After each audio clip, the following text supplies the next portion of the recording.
It's the end of the day with Ray. Hello, my friends. Well, today we're going to jump on that Sharp Interactive board. We're going to go through Canon's first quarter FY 2023.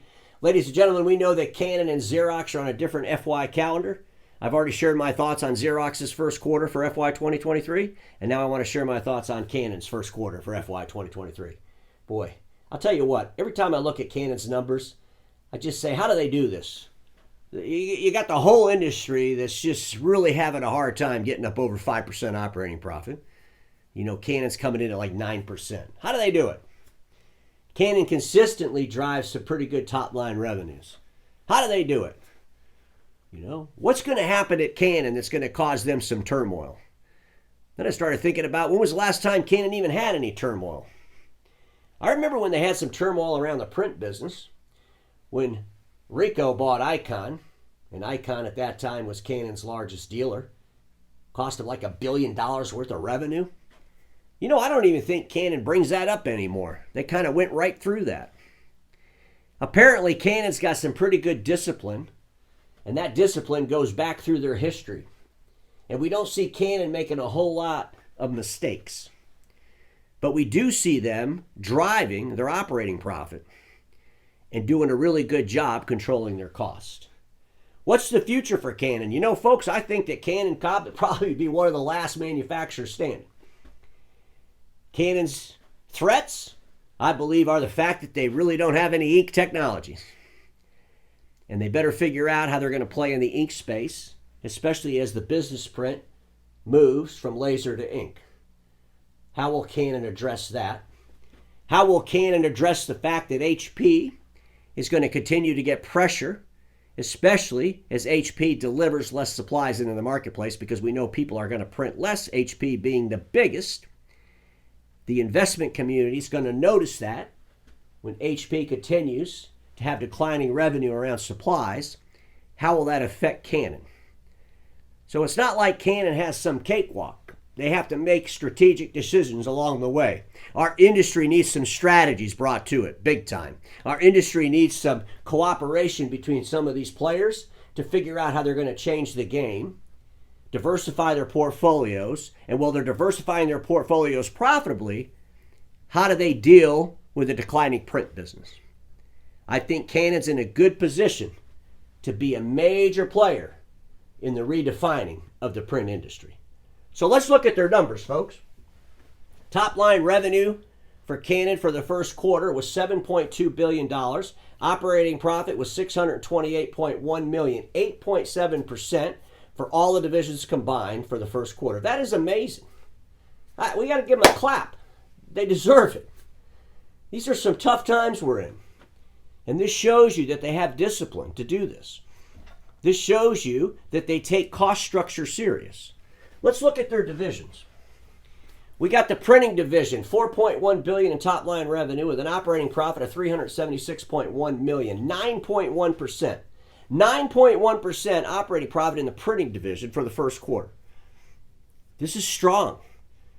I mean, I'm getting excited when people are hitting 4.9 and 5%.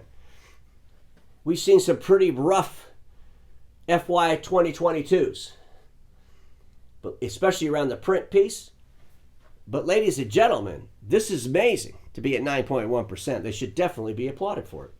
Their imaging division, the camera division, $1.4 billion in revenue for the first quarter, $277.3 million in operating profit. That's 19.4%. 19.4%. It's amazing. Medical, $974.4 million top line revenue with an operating profit of $51.3 million, 5.2%. That's their worst division, their medical division. But when I think about their medical division, the Canon medical division, compared to the Konica medical division, there's a stark difference. Is that stark difference discipline, better management, better structure around maintaining cost? One would have to argue probably so. Let's look at the industrial business for Canon. $461.6 million for the first quarter, $55 million in operating profit, 12%. Ladies and gentlemen, even in their others in corporate, they had a revenue in others of corporate of $374.6 million with an operating profit loss of $134.5 million, but it's irrelevant. Who cares they lost $134.5 million? Because they did 9% for the whole company in operating profit. So you got to ask yourselves, does Canon have the discipline to be a major player in our space? I'm pretty sure they do. Here's the one thing I'm going to beat them up on. I mean, I'm looking at these financials. I say, well, there's got to be something I can beat up Canon on, because that's kind of what I like to do, right? That's what some people think. I want people to think, and sometimes getting them to think, I got to beat them up a little bit. You got to spank them, right? Canon, will you please share the operating profit for these individual categories of the print business? In the print office space, you did $1.7 billion for the first quarter. What's the operating profit for just that space? I really want to know these things. Why can't you share that number? Printing production, $643.2 million for the first quarter. But then again, I don't know the operating profit. Printing prosumer, $1.7 billion in revenue for the first quarter. So ladies and gentlemen, you can see that Canon is doing a lot of things right. You can see that Canon is a major player in our space. You can envision that Canon will in fact be dominant in the industry's future. What will Canon do to address the things they need to do, especially around ink?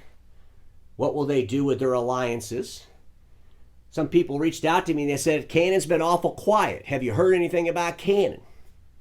I believe that Canon is trying to figure out how they want to align to get their product into the marketplace to the end user. Let me say that again. I believe that Canon is trying to figure out how they align and who they align with to get the products they manufacture to the end user. A while back, I shared my thoughts on Canon getting rid of their direct operations. I still think that is extremely a viable thing for them to do. I believe that Canon can become a major manufacturer in our space, and then they can decide who they want to distribute the products they make. And I believe that's what they're doing right now. They're trying to figure out this strategy. And you can't take anything away from them because they just put 9% operating profit for their first quarter. Again, congratulations, Canon. Now I want to share this slide, and I've shared it before. If you're going to short two of these, who would you short? Well, I think it'd be Ricoh and Konica for sure. Because when I look at Canon and I look at what they're doing, I look at their diversifications, I look at their profitability in those diversifications, the potential they have to completely disrupt the print space if they're aggressive enough, I believe they got a pretty good future as opposed to Ricoh and Konica. Just some things to think about, my friends, because we all know this. Status quo is the killer of all that'll be invented. Don't get stuck in status quo, and I'll see y'all tomorrow.